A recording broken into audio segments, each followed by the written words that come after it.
Hey, this is Coach Woolley, the Holistic Trainer, and this is a demonstration of how to do the kneeling plank exercise. Now, this is one of the best exercises for learning how to have core stability and learning how to hold core tension while breathing, which is very important for pretty much any activity you may want to do. This exercise is very challenging to do appropriately, especially if you don't have somebody there to kind of guide you through the exercise. So one thing I really suggest before I actually begin demonstrating is to record yourself doing this exercise from different angles to make sure that your body looks like it's in the right position that I'm going to be showing. And another cue is to have a dowel rod that you can use as a helpful tool to help you feel what's going on with your body. So you can get a dowel rod from Home Depot or Lowe's. Just look for a 6-foot closet dowel rod. Now, the exercise is done on the floor, so make sure that whatever surface you're on is going to be comfortable for both your knees and your elbows. For starters, the plank is primarily an abdominal-based exercise. However, many people end up feeling more work being done in their shoulders and their arms, and this is due mainly to positioning of their body, as well as not properly engaging the core muscles. So when I'm putting my arms in position, I want to make sure that my elbow is directly underneath my shoulder and my forearms are straight. Pretty much I don't want to have my arms too far out to the side, too far in front of me, or too close to me. They should be at 90-degree angles with the shoulders directly over the elbows. Next step is to position the feet in the right position. So I want to make sure that my feet are in alignment with my hips and also not too far out to the side. Now, when I'm ready to begin lifting my body up, a couple of cues to focus on. First is to create extension through your thoracic spine or your upper back. So I don't want it hunched forward. Make sure you're extending your T-spine. Second step is to get a little bit of engagement through your glutes. Not a super hard clench in your glute muscles. Just tighten them just a little bit because they're going to be an important group of muscles for also making sure our plank is done appropriately. And last step, before we actually lift up, is to pull the navel in. So I want to take my abdominals and draw them in towards my body. Now I'm ready to lift up. I'm going to keep my knees on the floor, and I'm going to extend my hips up until they're aligned with my shoulders. Now from here, many people are going to have a cueing issue with their lumbar region, so they're going to have a bit too much curvature in their lower back. And this can be problematic because it's difficult to actually engage the abdominals when our spine is in this position. So what we need to do from here is put a little tuck in our tailbone.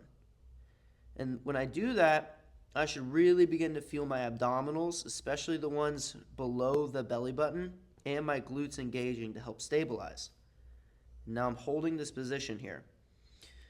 However, when many people go to do this tucking motion, they end up also tucking and rounding their upper back. So again, that's where the two things, the videos can be very helpful, as well as actually having the dowel rod to help you cue. So I can start with the dowel rod on my back. Go through all the cues, extend, little tightening in the glutes, pull the navel in,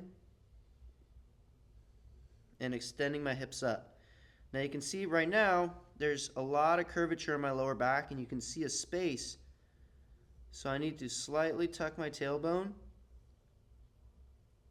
until I can feel like my hips are closer and my lower back is closer to the dowel rod. And notice that if I do it properly, or if I do it improperly and I start to round my upper back, I'm actually pushing the dowel rod up. So that's why it can be a helpful tool. Now, the issue with the dowel rod is it can be challenging to place it correctly, especially when you're first using it. It might end up kind of being curved. So it's not absolutely necessary to use the dowel, but at the very least, you should be recording yourself when you're performing this movement.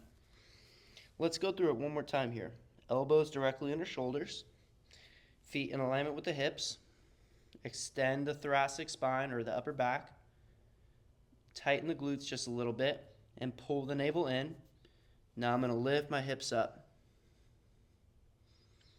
And then I'm going to put just a little curve in my lower back, slight tucking movement. And then I'm going to keep pulling my abdominals in and tightening my core just a little bit. And I'm holding this position nice and stable. From here, it's difficult, but what we need to learn how to do is to breathe from this position, because especially in the beginning, we're holding so much tension in our core that we forget to breathe. I need to be able to maintain calm, natural breathing through my nose when I'm holding this position. Once I've held it for the prescribed amount of time, I'm going to keep my glutes and my abs engaged, and I'm going to slowly lower my hips down towards the floor. And once my belly touches the ground, I can rest.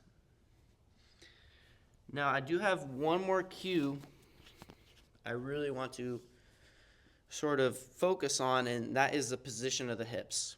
Because many people have an imbalance of their hips, and this is totally natural. Everybody has a degree of asymmetry in their body, but what we want to avoid is having an excessive tilting or twisting of our pelvis, especially when we're trying to learn how to create stability in our body. So I'm going to do a demonstration facing this way so you could see what I'm talking about here. I want to make sure that my hips stay as close to alignment as I can, and that's again why recording yourself doing this exercise is very valuable, so you can make sure that your technique looks good.